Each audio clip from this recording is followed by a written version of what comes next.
So I got a Washington, Oregon under at 51.5. And this is a weird one because Washington is all about going under this total and Oregon is all about going over this total. So it feels like a bit of who's going to decide the tempo and the pace of the game.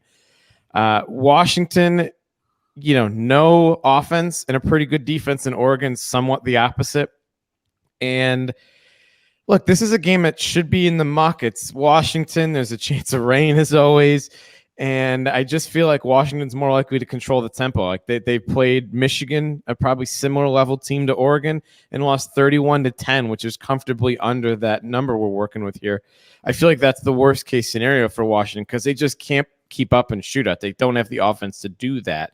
So yeah, Oregon could win this one like 35-20 and I lose, but I really think Washington has every motivation to slow the game down, keep it close, the defense to keep Oregon a reasonable number, and the offense probably can't score more than 25 points. So I feel like the under here and going with Washington to control the tempo is the play. Ari, any feelings? You want to get in on another under here? Well, I don't know. Does anything change about the way you view a game betting when the head coach of one of the programs that's playing in this game calls the other team stupid? Or like, do you just kind of like, I don't know. I think it's interesting here. It's an interesting spot because Oregon, in my opinion, seems to always kind of muck around with teams that they're better than. And everybody in the Pac-12 for the most part is better than Washington.